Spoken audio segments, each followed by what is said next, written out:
Welcome back to the It's Only Kids Football podcast. Today we're joined by a guest who has navigated every level of the Football League. Current Salford City goalkeeper Mark Howard started his journey in the prestigious Arsenal Academy. Mark amassed over 400 career appearances for clubs including Sheffield United, Bolton and Blackpool before famously playing a starring role in Wrexham's Hollywood-backed promotion under Ryan Reynolds and Rob McElhenney. Do you know what? I can't say his name. Beyond the pitch, Mark is the main man behind the popular goalkeeping podcast Yours, Mine, Away. But today we'll be discussing his upbringing as a young prospect at Arsenal, the vital role his parents played in his development, and how his perspective has shifted now that he is a football dad himself. We'll explore the lessons he's carrying from his professional career into his own children's journey and what life is really like on the other side of the touchline. Joining me as always to ask the questions is my co-host and assistant coach, Mike Clark. Mark Howard, aka Chomp. How are you doing? I'm great, thank you very much. Yeah, thanks for having me on. I've been a big fan of the show for a while. Obviously, like you said, having a child that plays football, I do a bit of coaching for his team and that, and found a lot of your stuff very relatable. Oh, that's good to hear, mate. We appreciate that. But listen, what's Chomp? What's Chomp all about? I need to know.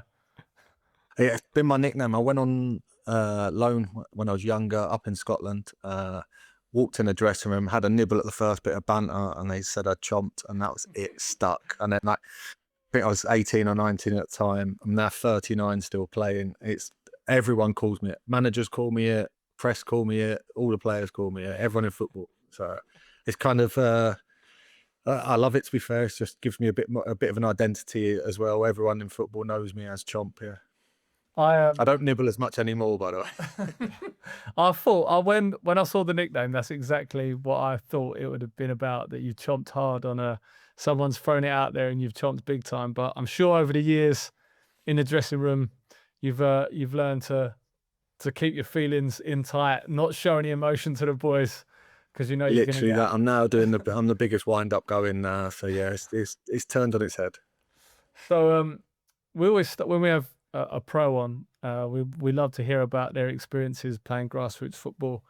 I'd love to know who was the first team you played for. Where did you play? There's no way you started as a goalkeeper. Absolutely no chance. No one does. No one. Yeah, no. I played in Little League, so like just the grassroots football. It was, I think we were the Greens. Oh no, we were the. I'm going to say, we were the Royal Blues, I think. Yeah, we were Royal Blues. That's a long time ago. But yeah, so my dad ran the team, and he ran my brother's team, who's 2 years older than me. So yeah, I ended up playing 2 years up, but played a little part in my first season I think I was 5 or 6 when the season started. No training before that, just straight jumped in and absolutely got the bug for it straight away. I think because when you've got an older sibling, I think everyone can relate to it. You go out in the garden and you're the one that's thrown about a bit. You're the one that they're practicing their skills on, they're tackling on. And obviously, I think penultimately that puts you in goal as well a lot. So I think that's probably where it came from, that I ended up jumping in goal later on. But yeah, started off Little League. My dad is my manager. And yeah, playing with my brother is what dreams are made of, really, when you look back. And then, yeah, from there, I think it was only a year later, 2 years later, I was like, not sure. I think I want to be a goalie. And our goalkeeper left, and my dad went, "Oh, if you're going to be our goalkeeper, you're going to have to do some training." So he took me down a park, and he absolutely battered me. I remember diving on like hard cones on concrete pitches, just throwing myself about, and loved it. I absolutely loved being different, unique. It's a different sport being in goal. And yeah, from that moment, I was like, I'm a goalie. I think it was about a year later, I ended up getting scouted by Arsenal as a goalkeeper, but I carried on playing outfield for everyone else. So that was one of the things that me and my dad talked about, is like, with the way that football was going at that time, is being able to play out from the back with your feet. So Sunday League, still played as a centre-back, Croydon, Borough, School, County, I was playing as a centre-back. But when I played for Arsenal as a goalkeeper, so even at 9 years old, when I first got scouted, I saw that as a job. I didn't see it as football. I saw being at Arsenal as my job. Really? But playing outfield for everyone else was the fun bit. And like, I had that mentality the whole way through. So when you say it was like a job, did you feel the pressures? What made it feel like a job? What made it seem so different to just playing with your mates in the park? because exactly that. I was there to learn the most I could. It was almost, I got told, like, one of my first days on trial by my goalie coach at the time, Alex Welsh, that being at Arsenal is an education. This is the best school in the world. Learn as much as you can. So from that moment, I was like, right, okay, I'm here to learn a career. And it was like, I had that mindset the whole way through. I'd never miss training sessions. I hated, like, not being involved. So I would turn up to the outfield training sessions twice a week without my gloves, because I wanted to develop with the players but not miss out on their training session. And then I would do my goalkeeper training sessions twice a week as well, but turn up with my gloves, because I always found that if I turned up with my gloves, they just put me in goal for shooting drills. I was like, I'm not here to learn just that bit. So yeah, I had that was my mindset the whole way through, and never missed anything. And even to this day, I hate it if I'm injured. I'm a terrible patient in the physio room, and luckily I've been quite lucky with injuries and stuff. But yeah, I've always had that mentality of, like, every day learn as much as you can. It's interesting because I know two dads that are in our kind of football club setup, and one of them, Reese, his son is in the top team. He's a quality outfield player, like top player, but he wants to be a goalie. And there's that, the usual dad reaction of like, oh, do you really want to go in goal? I don't want you to go in goal. Like, no one wants a kid to go in goal. I don't know why it is. And there's this kind of resistance for him, and he's trying to relax that and let his son become a goalkeeper. What would you say to dads that are, or mums who are going through that sort of dilemma of their kid wants to be the goalie, but they don't really want to let them? Oh, this is like one of the biggest things about being a goalie. To be fair, I surmised it on my own podcast once, and I said that we're just the villains of football. I've never, even goalkeepers' parents, I've never heard anyone go to football matches and say, I hope both goalkeepers have a great game today and it's 0-0. Like, that's not football, is it? It's like there's not one person in the world that's went, I hope both goalkeepers play well today. You're just not there for that. So Such a good point. I think you've just got to get used to the thought is, like, you're gonna become the villain. And I think you have to, you see goalkeepers, and most people will say, oh, they're crazy, they're different, they're weird. We've become accustomed to going, we're not here for you, we're here for us. And it's just a mindset. You have to just, even as a parent, it must be tough at times, because you're always the one, everyone's the one to point the finger straight away at any goal that goes in. Could the goalie have done better? It's a famous saying. So even as a parent, you've got to be able to, with confidence, back your own child when everyone else is going to be going against them. I mean, this is super pertinent for us right now, Mark. Like, our goalie Albie is really good goalkeeper, like pulls off some amazing saves. But just kind of recently a little bit, he's so hard on himself if something goes wrong. Like punching the ground, or just complete loss of confidence. Maybe feeling like he's not, like I was saying to his mum the other day, like, I want to see him smile. Like, why is he, this is fun. He gets to dive around, and in his head, I guess he's built it up to be, he believes it's all on him. Like, like when they concede a goal, we actually conceded a goal the other day, right? Where my son passed the ball back to him and Albie lost possession. Now, everyone can zero in on the fact that Albie lost possession, right? Yes, he made a mistake. He could have done something differently. But when you actually watch it back, I said, well, that boy has not moved position. So he's got no one to pass that side. That boy's standing there walking while he's got. That boy has played, my son, I kind of felt like he played it too slow, as in he took too long to pass it. So a kid read it and then started running towards him. So I was like, we can all look at the goalie, but why don't you look about what's happening around him? And actually there's other people that are responsible for what's happened there. And I was saying to his mum and dad, like, Albie needs to understand that when you're the goalie, it's the most high risk job in football, right? Like, Yeah. Everyone else misses chances, misses tackles, misses passes, all of that. But theirs doesn't have consequences that are as catastrophic as the goalie. If the goalie makes one missed pass, it's a goal, or it's almost certainly going to present the opposition with a chance. So it's trying to get Albie to understand that. What would your, like, if Albie's listening, or if he's, well, I don't know, an Albie, he's definitely not sitting still. But for his mum and dad, like, what advice would you give to them on helping Albie? What can they say to him, build his confidence and helping him understand the position? The easiest thing, you have to get used to conceding goals. There's the world's best goalkeeper concedes goals. Every goalkeeper in the world concedes goals. The world's best striker can miss chances, but they'll score goals. We haven't got that luxury that we get bailed out, or it's not real. And this is where I say it's not really a team game. We're a sport within a sport, and you just have to become used to that in your own head. And as a parent, I think the easiest way to do it is just have like reset, like triggers that after a goal, and this is the best one for a kid, is to go and touch the crossbar, press reset. So even if it means in your garden on your crossbar, write reset and draw a button, right? And get them used to every time they concede a goal, just touch it. Because then the mindset then will change from like, oh, I'll just go again then. Oh, I'll get used to it. And like, it's horrible to get used to conceding goals because that's not what you want to do at all. But if you need a trigger, you need to obviously just to get rid of that thought process in your mind.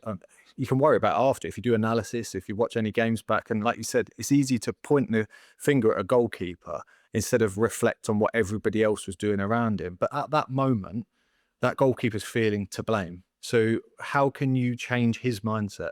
And that's the easiest way of doing it, is have an actual trigger, whether that's take one glove off or redo the straps you see a lot of goalkeepers do. Or like I used to have Alex Welsh, my old goalie coach, again, told me one that every time you make a mistake, imagine putting a stone in your pocket. By the end of the game, you wouldn't be able to play a game. You'd be too heavy. You'd be weighed down. So he said, every time you make a mistake in a game, pretend to take that stone out of your pocket and throw it behind your goal. And so I felt lighter. It relieved that pressure on me. So I was able to then just go, oh, that was a bad kick, throw a stone away.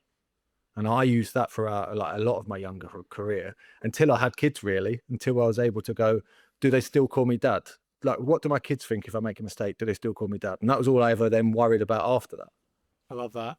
I always think this as well with kids is like, there's lots of different ways in which we can get them to try and reset. So it's kind of some sayings in their head, some repetition about what to do on the pitch or actions. But I actually think of something physical, something tangible, like a sticker on a post. I actually think that's a really good idea because they're only 8, 9 or even younger. They're so young. It's quite hard for them to really reset, as much as we keep saying to them like deep breath, next action, or whatever it might be, trying to get them to mentally switch off from that thing. It must be so difficult for them when they've got everything going on around them. They're concentrating on the game. They're concentrating on what, I don't know, the fans are doing, what the players are doing, what the opposition's doing. They've got all of this stuff happening, and then they make a mistake. It must just go into, their brains just must turn into mashed potato. So I think having something physical, like a sticker or something on their boots or whatever, something that they could touch, I think that's a really, really good idea. I think that's definitely something we'll be suggesting for sure. But even to the extent where an outfielder, if they're not playing well, you can go work harder, run faster. Goalkeepers, we have to wait for the game to come to us. So you're always, when you make a mistake as a goalkeeper or you concede a goal, you're thinking, right, the next thing I've got to do the best I can do. Instead of just going, like, you're trying to chase the next perfect moment to redeem yourself, but that's never the case with goalkeeping. It could be as simple as take a goal kick and pass it 5 yards, but you're thinking, I've got to make this the best goal kick I've ever done. And you're like, that's not how it should be, because an outfielder would just, like you said, run faster or tackle harder or try and do something else, wouldn't they? Make sure that they're concentrating, talking to someone else. Where goalkeepers, I think we use our voice as a deflection. Like, so we commentate through games, which is brilliant for the defense, but it's also we're trying to find our way of it having an input or correcting a mistake. Quick break. Before we dive back into the episode, we want to take a moment to help you level up your coaching game with the help of Football DNA, the ultimate coaching platform that's been a game changer for us. What do we love about it? It's super easy to use, saves us loads of time, and best of all, it doesn't just show you how to set up a practice, it teaches you how to coach it properly. And that's the key. The sessions are put together by top level coaches. We're talking first team staff at clubs like Celtic, Crystal Palace and West Ham. Proper pedigree. You get videos, diagrams, full explanations, downloadable PDFs, and if you need it, a full 36-week training plan tailored to the age group you are coaching. Our lads have loved the sessions. It's made our lives easier, improved our coaching, and taught us loads. Now we genuinely look forward to training and developing our players. Check it out at footballdna.co.uk. That's footballdna.co.uk, or you can download the app. Just search Football DNA. Trust us now and you'll thank us later. That's a really good point around the voice, because that's also another there's just so many challenges, and I feel we'll go on to like what we could be doing as coaches and as parents with kids that are goalkeepers, but I just find it's such a tricky position. One, to get kids to fall in love with being a goalkeeper, that's the hardest part for so many teams. And then when you do that, it's just such a highly pressurized position every week, every level, from top all the way down to the basic levels, because like you said, the jeopardy's so high. But what the voice thing, I think, is another really tricky point, because again, they're so young. And if I took Alb for example, our keeper, he's like doing cartwheels, crazy kid, awesome, such like bags and bags of personality. But when his confidence is a bit lower, he doesn't talk on the pitch at all. And it's quite difficult to get kids just in general to start talking to their teammates. They may be thinking, I don't know what you'll have an opinion on this, but my opinion is more, they may be thinking, do I want to be almost bossing my teammates around? Do I know what I'm doing? I'm just kind of concentrating on myself, to then concentrate on what else is happening in the game is quite tricky. How do you kind of coach that into these kids? How do you get their personality and their voice out on a pitch? This is again another hard one, and it's hard to coach this, but it's almost like you've got to put an element of confidence in them. So we had this with the team that I helped with, my little boys team. Nico made a mistake recently, got upset during the game, so I've run on the pitch just to have a little word with him. I went, you wear a different kit. You're like a superhero to the team. Puff up your chest, show everyone that you are our superhero. And he just cracked on with the game. He had an unbelievable game after that moment. I was like, oh, maybe that's the right way of approaching it. It's like, tell them they're different, but make it so special that they are different. And I think that something like that, whether it is you've got to tell them, look, you're a superhero. You wear green like a cape. Like, go and be different. You've got gloves on. No one else has got gloves on. You're special. I think it's just got to fill them with something that fills them full of pride for that position. I think that's really good, and that's a kind of way to help them build self-esteem around themselves and importance. And I guess because sometimes you feel a little bit detached from the team and maybe kind of feel like you're out of it. I mean, obviously, when you get to a certain level, you train on your own as well. You don't train with the rest of the team. So it's about turning that into a positive rather than a kind of feeling of not being actually part of the team. And without, you shouldn't ostracize them for being a goalkeeper and training on their own or training down the other end of the pitch with just a one-on-one coach. You should actually should celebrate it almost and go, cool, I don't understand that, but I think it's amazing. And when they come over with us, we've got to fill them with a confidence to go, look, no one can play a game of football without a goalkeeper. You need them at every level. It's like when your kids are playing under 6 football and you're not allowed goalkeepers, or you're in the mini goals. Football's hard, but when you actually get to 7-a-side or 5-a-side, you need a goalkeeper. You do. So I think it's one of those things that when they come down, when you get a goalkeeper, you've got to celebrate them a little bit. Yeah, I mean, to put it in perspective, Albie got player's player last year, first year in goal, and all the boys voted for him. And he's still in games will make an amazing save, but if the smallest thing goes against him, he's just like completely distraught. And all the kids have gone through this. It's completely normal. We just kind of want to help him. Another thing that we're probably not, before we move on to kind of more, your experience right now, you're here, so we need your help, Mark. We're not goalkeeper coaches, and we'll as time has gone on, we understand it's a specialized position. It can't be something that you just kind of pay lip service to, and that the goalkeeper needs proper bespoke training and bespoke drills and needs actual specialized training. The warm-up, we are honestly just freestyling it. So we need to know, how can we help Albie get ready? Because right now we feel like in general, we're doing a huge disservice to Albie. We are not helping him. This situation is because we are not doing our job as coaches, because we don't know how to do it for him. So what could we do during a warm-up to help him? Again, we've got this with Nico. I don't actually feel like when you're a young keeper, you need a lot. They're not coming for crosses. They are blocking shots instead of saving them, aren't they? They're getting behind the ball. There's not often young age groups you see a goalkeeper get 2 steps in and a full stretch dive and tip it around the post.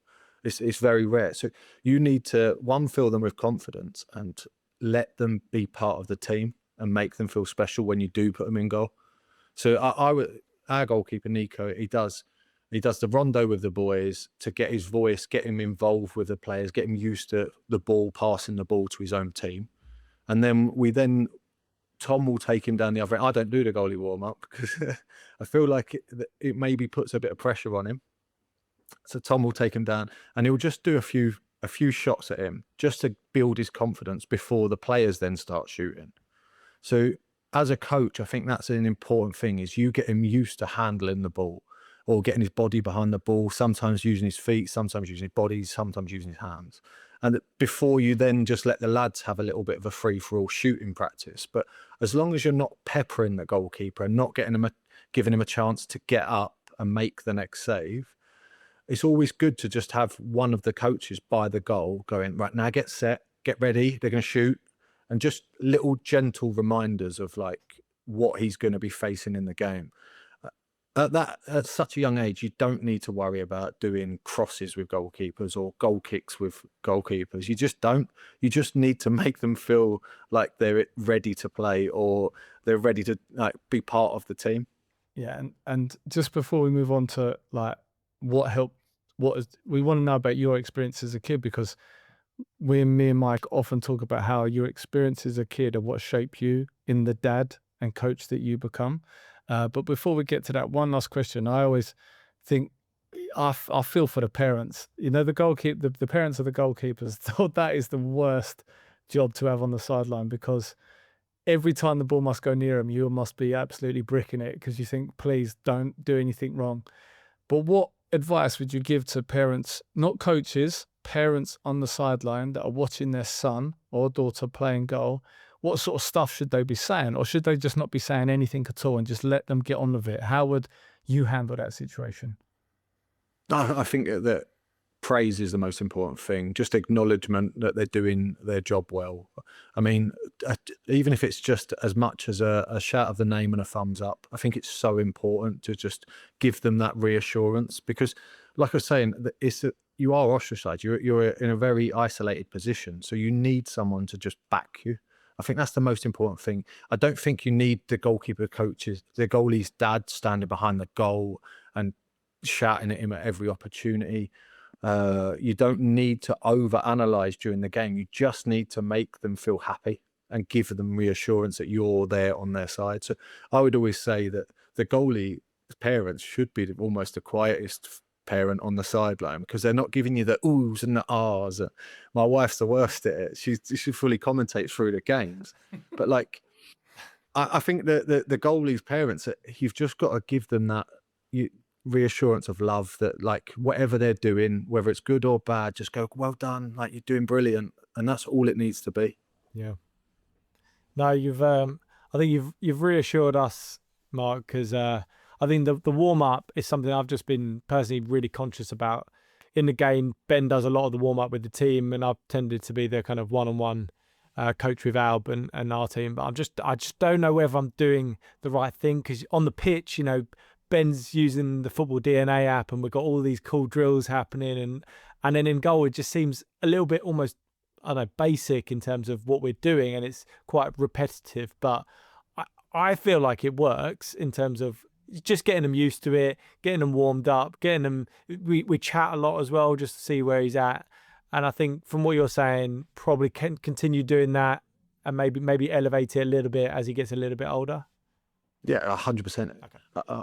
Even my warm-ups now, like I've been doing the same warm-up for 10 years before a game. Like, I mean, I know what I need to do before a game. I know how to get my body into the right position to play a game mentally and physically.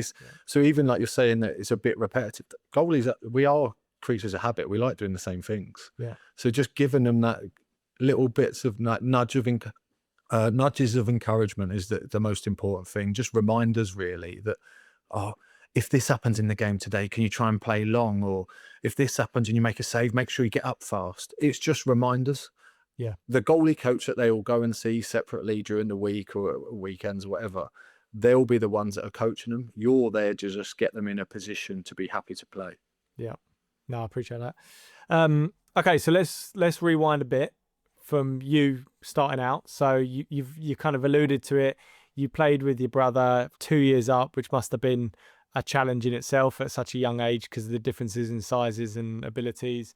I was way bigger than him at that age. What were you? I was going to ask you about that because that was probably the days where the big kid goes in goal, right? Was that you? Is that one of the reasons why you were, one, snapped up by Arsenal, and two, put in goal in the first place? Yeah, I was always tall. I was always the tall, skinny kid. So yeah, it was one of them. It's just a mindset thing. I loved being different. I love going in goal. It was like a challenge every week that I went to training or to a match to get as dirty as possible. Because back in the day when you were allowed to, I used to sit in the boot on the way home, and I used to think it was hilarious. Yeah, I remember. Obviously, you can't do that now. But yeah, that was always my challenge. It's just get filthy. Wind my mum up because I've got to have the dirtiest kit. But yeah, it was always one of those that I loved being different. I loved getting the ball in the face and not wincing or showing that you was hurt. I think that's one of the big things where people go, "Oh, goalies are crazy," is because we like to do the weird stuff that no one else does. So the ball in the chest that everyone goes, "Oh, it's got to hurt and it's going to leave a mitre tattoo." We want that. We actually want that stuff. This is completely unrelated, Mark, but you reminded me of a time when my dad put me in the boot with my sister, so we didn't have to pay for us at Centre Parks. That was we stopped about a couple of miles from Centre Parks. My dad opens the boot and he says to me and my sister, "Right, get in." We're like, "What's that?" "Oh, it's just a little game." And then we're in Centre Parks and it's like, "Yeah, I didn't pay for you." I was like, "Oh, sweet. Is that normal? Should I tell anyone at school that you put me in the booth so you didn't have to pay for me?" Anyway, completely unrelated. Just thought it was quite funny. Couple of miles before was a bit unnecessary. But... That's a bit harsh, isn't it? Yeah, I've probably got that wrong, to be fair. But anyway, I hope the old Bill ain't listening, and I'm going to get pulled up for not paying for Centre Parks. Anyway, right. I'm sorry, Mike. Resume. Yes. So then you get snapped up by Arsenal at such a young age, and I know we obviously listened to your podcast as well, and you've been open about that. You've already touched on it, the fact that it felt like a job. That is just nuts, isn't it? And we speak to lots of pros and they feel the same. The pressure, the fact that it does feel like a job at the age of 9, I find it insane. But did it start to take the fun away from the game? Because there would have got to a point, right, where I'm guessing you had to pick one or the other, or was it maybe because you're in goal you're allowed to play for your Sunday League team and for Arsenal? Or how did that work? Yeah, no, so yeah, obviously, a lot of the time you wouldn't tell them how much football you was playing, if I'm honest. Yeah. You would just go and do it if you had a school game or a borough game or county game.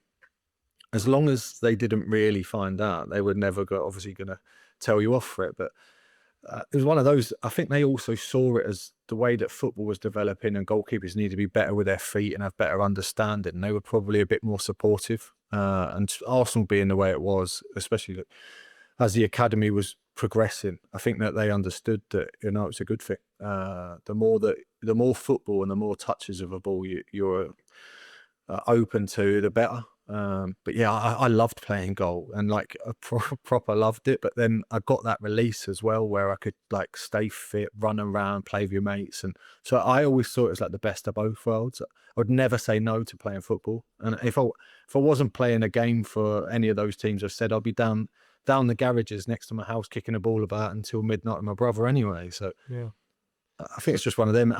The times have changed now, and I think football's not as accessible as you think it is. I think now it's a lot more coach-led, where you have to send your kid off for one-on-one training sessions or group sessions, where it's weird because we got home from school at 3:00 and my mum would shout for us for dinner at 8 and we'd quickly scoff dinner and then run back down the street to play football again. I don't think that no one's doing that now, and no parents are letting their kids do that now. So I think that that's where football's changed loads, is because we were just out on the streets. Football was free almost. It felt like that. We've teamed up with VC and we're starting a new campaign called Our Game, Our Shirt. And we want the audience to be the lead designer. Now, the mission of this campaign is simple. We want to celebrate the true spirit of youth football.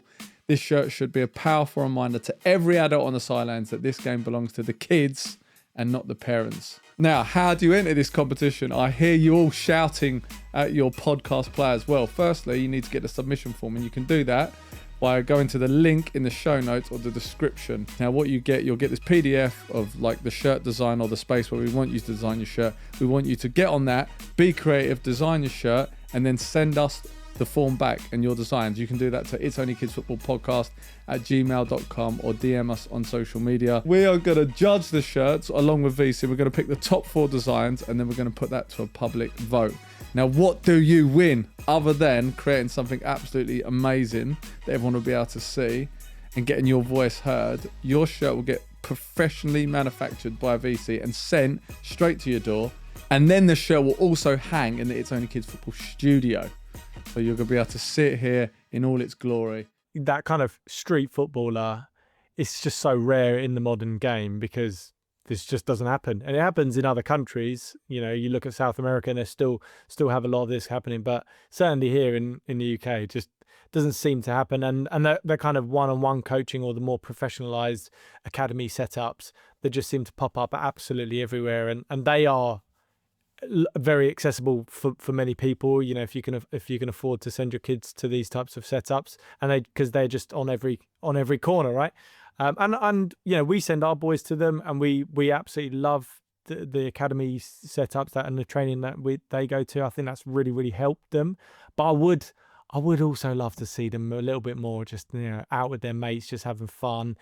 They do it at school, I'm sure, but it's not necessarily the same. You just want like total freedom, go and play. And yeah, that's something that has dissipated a little bit. But I've got another question for you, Mark, around just at that point. You were talking about like 2 days a week in goal, 2 days a week on pitch, then playing. And a lot of that will come down to, I'm guessing, being driven to these training setups and matches by your dad. And then your dad's also coaching that team. What was he like as a coach compared to the Arsenal coaches or the other academy coaches you had? And what was he like as a dad? What was he like when he's taking you to these places, the car ride home, general relationship with him? Oh yeah, obviously my dad and my mum, to be fair, both of them, they drove me and my 2 brothers everywhere. Every night of the week, we'd be constantly out. And if we weren't, we'd be threatening to get the train. If they said that they couldn't do it that night, we'd be like, no, well, I'm getting the train tonight. I'll go on my own. Obviously, they would say no to. So yeah, they were both amazing. My dad as a coach was tough. He coached my brother's team, my team as I got older and had my own Sunday league team, my younger brother's team. My mum was the club secretary, so like he forced her into it. She had no choice in that as well. So he ended up taking us all through our footballing career. But he still, even now, I don't want to say his age, but he still talks to a lot of the players that he coached, which is credit to him, because obviously he had a huge bearing on who they were and who they are now as people. But yeah, he was incredibly tough. He'd put demands on us all, and he never let us get away with anything, which was amazing, really, because it drove us all to be successful, to work as hard as we can, and especially the way we were as a team. I remember we used to go away on trips every year and go down to like Bognor Regis and play in tournaments, but all the families would be right behind the players and the families. They all bought into like the ethos, which is amazing to say for a Sunday league team. But then, yeah, you compare him to the way my Arsenal coaches were. They were a lot more educational. They would talk to you more about how the game should be played and the philosophies of like what you should be doing. Where my dad was more of a go out there, do it, use your character. What about when you made a mistake? How did he respond to that? I always knew my dad didn't enjoy the way I played. If he waited in the car, if he would stand around and talk to the other parents, I knew that I'd played well. If I hadn't had a great game, I think he'd be ready and waiting in the car for a debrief. And I knew it. There'd be certain games that you wouldn't want to leave the dressing room, or you wouldn't want to walk off the pitch after the game because you're like, I'm getting it here. I know. I do it to my own son now. You know, you're like, you demand so much of your own son, especially. And it's hard when you're trying to give them everything, every bit of knowledge. And sometimes kids are inconsistent. And that's hard to understand as an adult, because all we strive for is consistency. So when we're saying to our own children, come on, you can do this today. Like my little boy, he plays up front, 9 years old, plays for an under-10 team. And I'm saying to him, go on, you can work harder today. You can tackle more. You can run faster.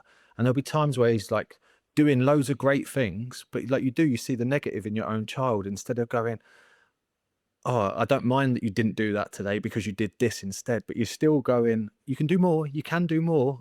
And I think that's the pressure out of being a parent and having that relationship with your own children. I mean, this is the central theme of this podcast. I actually remember I've had, I mean, Mike will back me here. I've had probably 5 weeks or so of being really good. And I think that I'm seeing his belief is making me believe. So when I see him believe in himself, it's making me believe. And therefore I'm not responding or reacting in a negative way. And I'm actually more relaxed. But a few weeks ago, we played a game. I don't even remember what the result was. I can't even remember what happened at all. But he got in the car and he went, and my missus was there, and he went, "Do you think I played well?" And I was like, "I mean, you played all right. Like, yeah, that weren't bad, but I thought you could have done this." And then her reaction immediately was, she starts getting on at me, and I'm like, "Well, he asked me, like, what do you want me to say?" And then, and he was kind of okay with what I'd said because he's used to it, but she's not used to me saying to, like, not being like, "Oh, that was so good. What, well done." I went, "I thought you could have worked harder. I thought you could have done more. I thought you could have, it was all right." And then she starts having a go at me, and that is the difference, right, of the two approaches. Is she ain't even watched the game. If you asked her what the score was, she don't even know if he's playing. Busy chatting away. Yeah, she ain't got. There be the ball hit her in the face the other day. That's how much she's watching, right? That was absolutely hilarious. And I said to her, "What do you want me to say to him? If he ain't played well, what do you expect me to say? What to say? Well done." Just to add on to that, I've always felt really guilty and bad about how mean. I actually think it's mean. I can be mean. Like, it's not nice. Some of the things I can say and do. And I've got a younger son. He's just about to start playing football, and I'm going to start doing his team a little bit as well. And I was saying to him, "Oh, you're lucky because Alf's been the test, the test, the guinea pig, and now I know how to do it." But I said I was horrible to him. And Alfie actually said, "Yeah, but you pushed me, and look how good I am now." And I was like, the bottom lip was going, the eyes glazed over. So even though we've had those tough, we're talking, Mark, we're talking like making him cry, shouting arguments. We've all been there. Yeah. But then sometimes his personality is like mine, very emotional, but I think he's starting to get it. He's starting to understand that I'm not doing this to be horrible. I'm doing this because I know you can do it. See, the thing is as well, I think that because you coach other kids, after a game, you'll give them one sentence each of how they played. And it's normally positive because you'll remember their highlight. Where when you've got your own child, you've seen their whole footballing career, every highlight they've ever done. You've seen their best cross, their best tackle, the best goal, their fastest run, the best through ball. So you're going, if you can put all that together, and that's the player that you're trying to bring out of your son every weekend. But the other players that you coach, you're going, remember that one thing last week, that one good pass. So you're trying to go, it's double standards really as a parent, because you've seen all of your son's best bits or your kid's best bits. And you're going, if you can just put all of that together today, you're going to be the best. Yeah. But you're not asking other players to do that. And I've started to realize this about my own son. It's like, give him an objective for the day and let's hope he does that. But again, kids are inconsistent. So like now, even like kids love PlayStation, tablet. He's only allowed to go on his tablet to watch football now before a game. So every week he gets a different striker he has to look at. So first week it was Haaland. Last week he looked at Lukaku's best goals. I was like, just have a look at it. I said, I'm not going to tell you what he's doing right, what he's doing wrong, but I just want you to watch his 100 best goals. Just to see if like these sort of things start ingraining in their head of like, oh, well, if I beat the player, use my right arm, hit a left foot shot, it might go in. You don't know. So like, I think that we're so critical in our own children because we know everything about them. We know how that they work, they have physically, emotionally, how we can get the best out of them. And when they don't put it together on a Saturday or on a Sunday for their game, you're very critical, and it's hard, but we all want the best for them. It's exactly it. And I think it's usually the parents that aren't really involved, or they're just not involved in football at all, and they see their child through these rose tinted glasses, don't they? Yeah. And they just don't understand why you don't. And then you do have, especially the coaches of their own kids, exactly as you're describing, you have that almost tunnel vision. You've seen all their best bits, and why are they not doing that? And you look at them through almost like a shit tinted glasses. And that's just, and it's just, it's not fair, but it's just so hard to not think like that. Like, we've been doing this for 2.5 years, and I've I have weeks where I'm like really good, really positive all the time, and then weeks where I'm just like, he's really good on my nerves. Why is he doing that? Why is he not doing this? And it's quite good having both of us together, because whenever I'm like that, Ben's like, don't say anything, try and look positive, don't do this, he's gonna see that.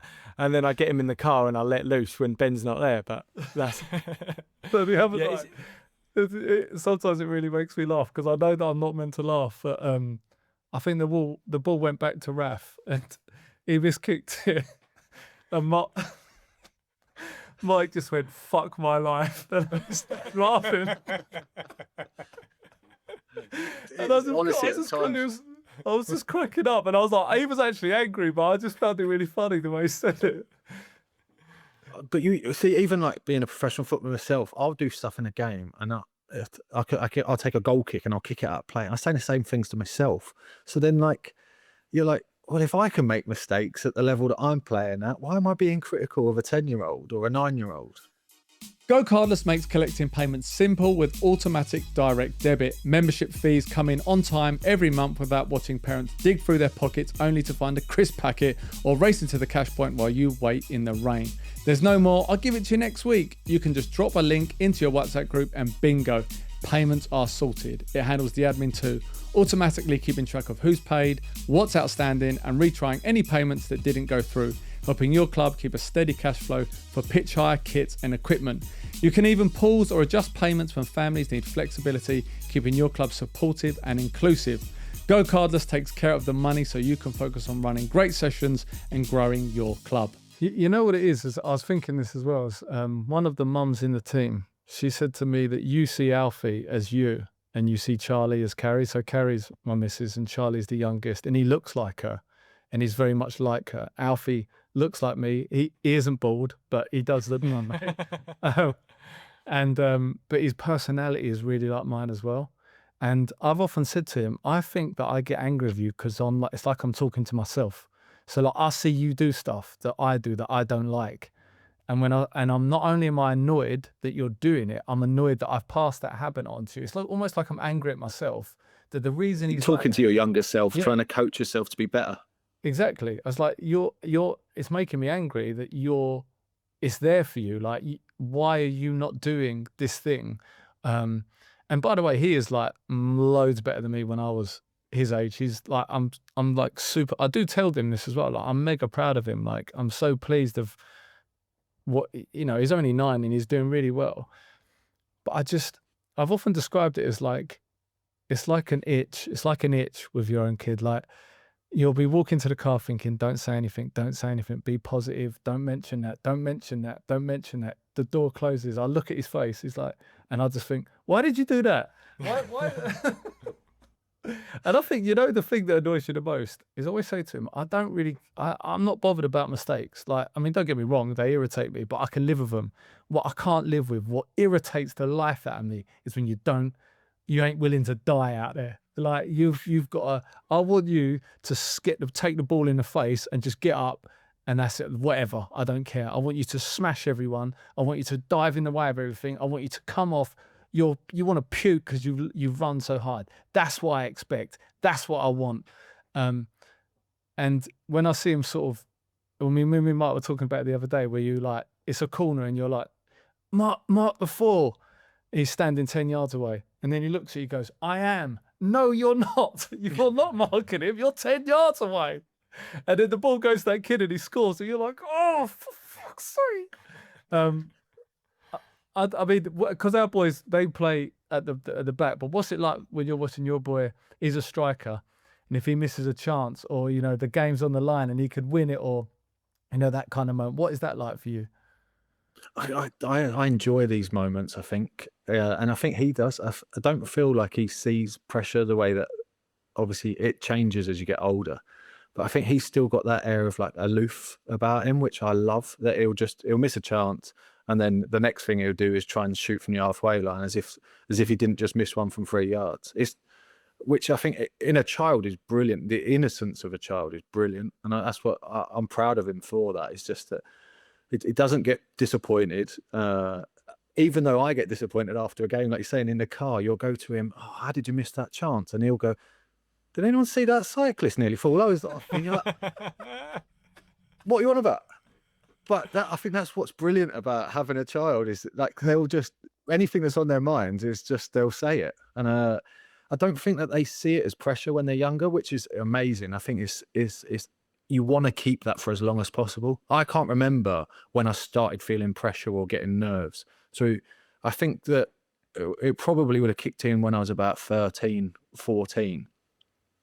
The real pressure of like feeling sick before a game, and you want to keep them away from that for as long as possible. So I think that especially before a game, you just got to go into it. Oh, today will be fun. Oh, the sun's starting to come out. It's going to be an enjoyable one, and you've got to go down that sort of road. And I think that even after a game when they've like missed chances or the goalie's not made a save, I'm like that with him. If he misses a chance, I'm like, at least you were there. Like, because I don't understand how strikers get there anyway. So why should I coach him as a striker when I'm a goalie? I should just go, oh, I was actually amazed you got on the end of it. Yeah.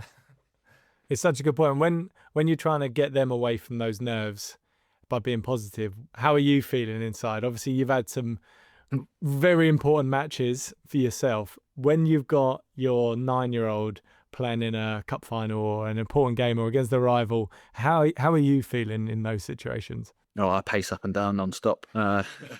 It's horrible, isn't it? When you're a parent, because you're the one that is thinking, today's the day, it's all going to click together. And like I said to you, you've seen all of their highlights throughout their whole like young career, and you're going, today's the day. And then when one thing goes against you, you're like, oh, I need to start again. I need to, and you're like scratching your own head going, oh, next one, then come on, and you can do it. But in their own head, they're just like, they're jogging back to the halfway line because of the retreat rule going, do.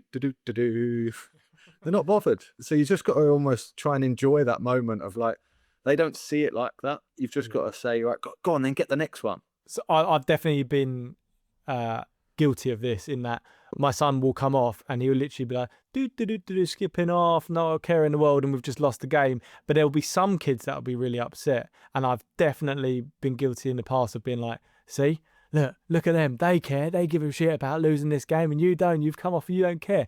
But and then obviously you simmer down and you think back and you're like, it was amazing that he came off and he didn't care because he shouldn't care. It's like a game. It means absolutely nothing, and he had fun. That's the main thing. But it's such a weird mindset shift to not think, like Ben said, I want you to play this game and I want you to give absolutely everything. And if we lose or you don't play well, you should come off and you should feel awful about it.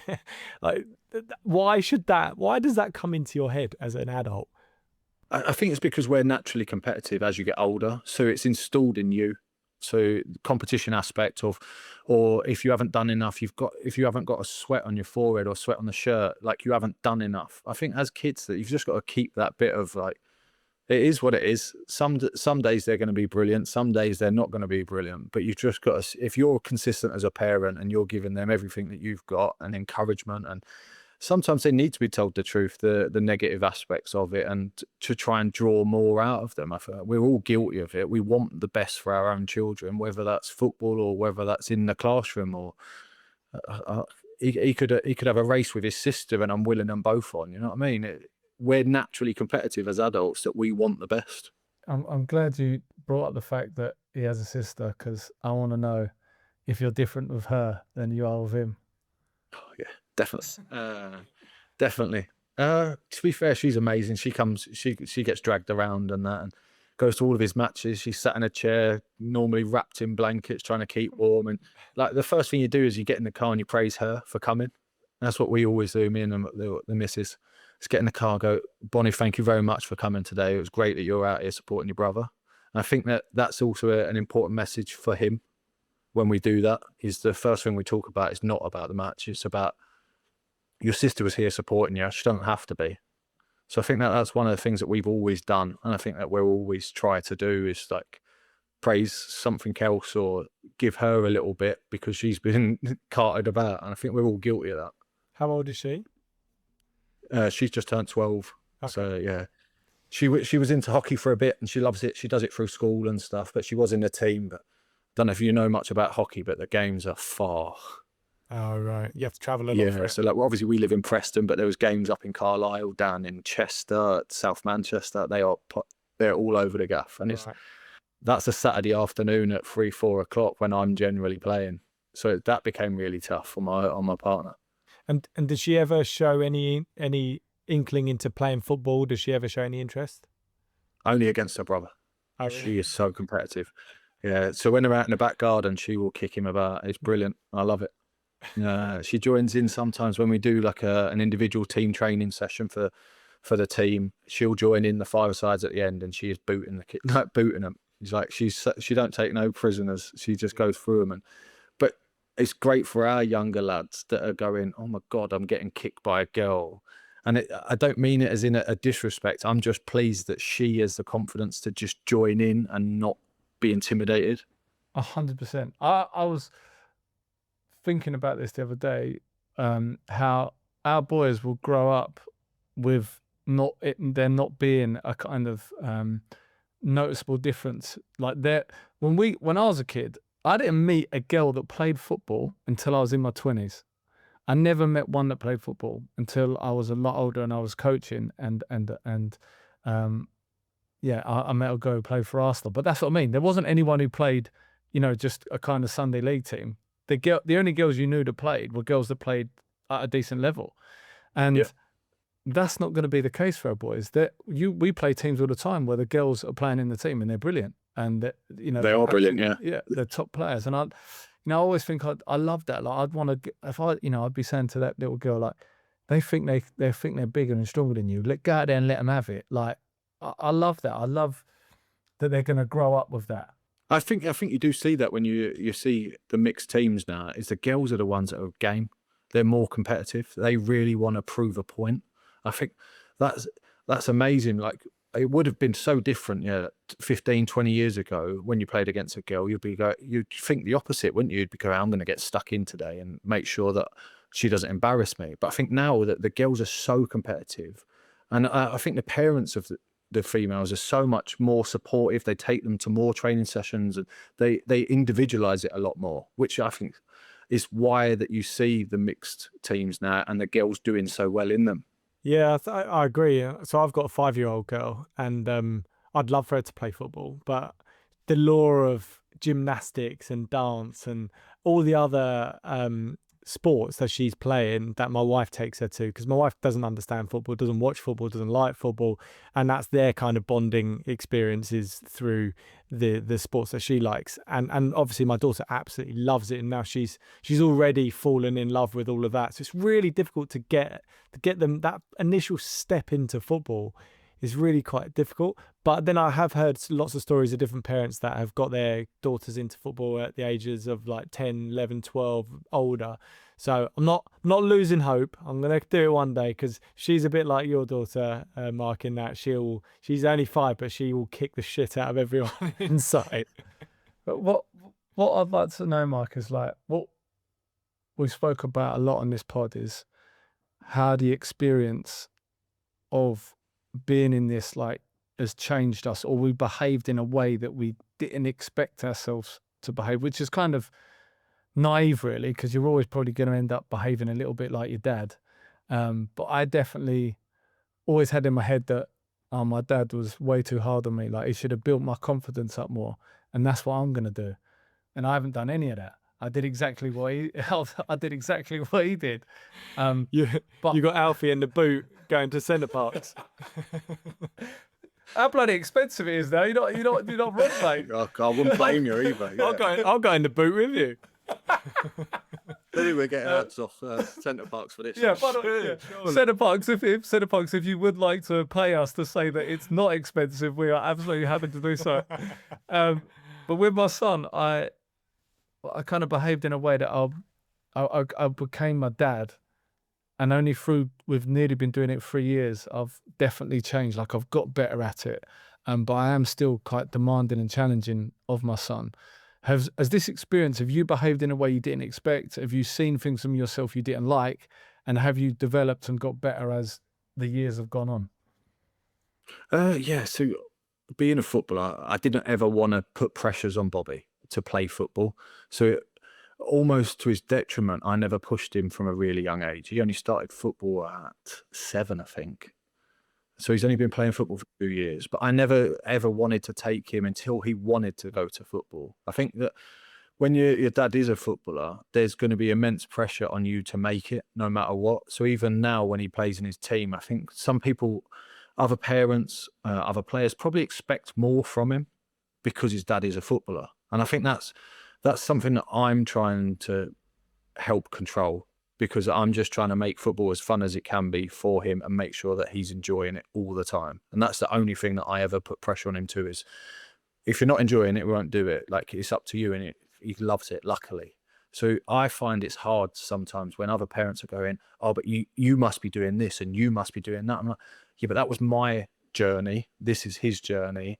My dad wasn't a footballer, so it's not comparable really, because he was just pushing me as a parent that loves football as well, but has never played it. So me being a parent that has played football is just, it's a whole different, I'm learning a lot on the job as well. And I think even like Lucy, my wife, like we're not putting him under pressure or giving him any false delusions that it's easy, but just let's see where it takes you.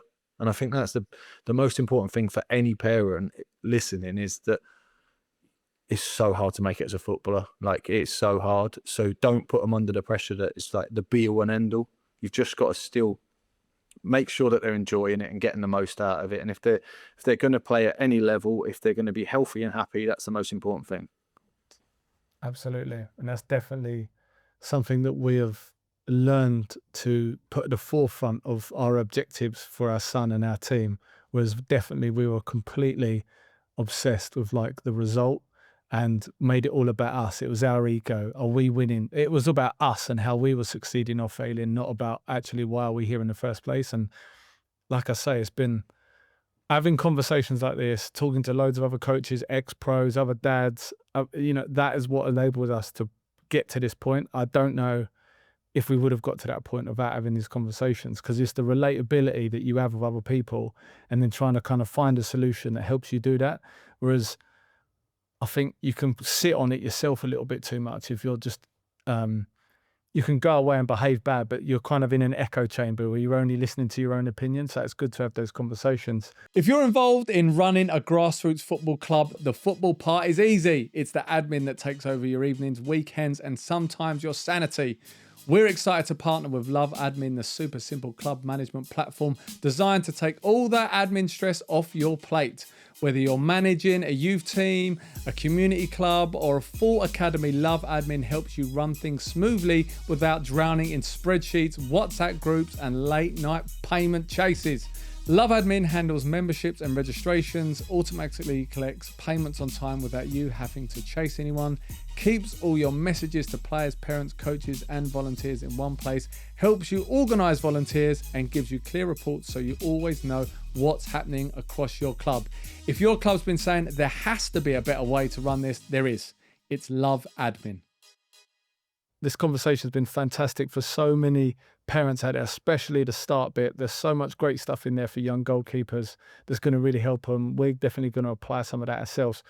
But Mark, if people want to follow you, check out your podcast, any goalkeepers, young goalkeepers want to, I imagine there's no swearing or anything on your podcast, right? No, there is a in some of them, yeah. At the moment, yeah, obviously the podcast I've had to put on hold. It's hard when you're trying to do everything yourself and have another career and stuff. So, like, I genuinely love Goalkeepers, and that's why I started it. I looked at every avenue after football of what I could do, and coaching, obviously, I'm doing now a little bit, but I'm doing my badges as we speak, and I felt like I was never going to use my voice for a bigger numbers. So that's what I was like, well, if I go down the broadcast journalism route, I'll be able to spread a message that goalkeeping should be fun. And it's like, we should celebrate that we're different and not villains.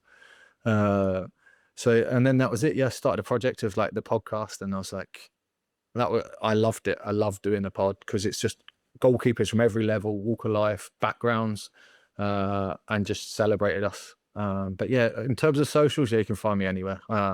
Instagram mainly. Something I've grown to absolutely love. It's a tool that I think a lot of footballers now, especially the younger ones, they're scared to express themselves. They're scared to show their personality, and we are developing a media training robots. But I think that the older generation, definitely myself, we shouldn't be scared of social media. We should show people like we've got a bit of banter about us and we don't mind joining it. Absolutely, no, for sure. So Mark, really appreciate you coming on today, mate. Thanks, absolutely loved the conversation. Thank you. Cheers, thanks a lot. Huge thanks to Mark Howard for joining us today. From the Arsenal Academy to a long and successful career across the Football League, Mark's journey shows that no matter how far you go in the professional game, the most important role you'll ever play is being a supportive parent on the touchline. The big takeaway from today is simple. Our kids aren't mini pros, they're just children finding their way. If an accomplished pro goalkeeper can learn to step back and prioritise the connection over the coaching, we can all do the same. So the next time tensions rise on a Sunday morning, take a breath, don't get stressed and stay calm, because at the end of the day, it's only kids football. If you enjoyed the podcast, please take 2 seconds to hit the subscribe button and turn on notifications so you don't miss future episodes. And if you want to check out our previous episodes, just click here.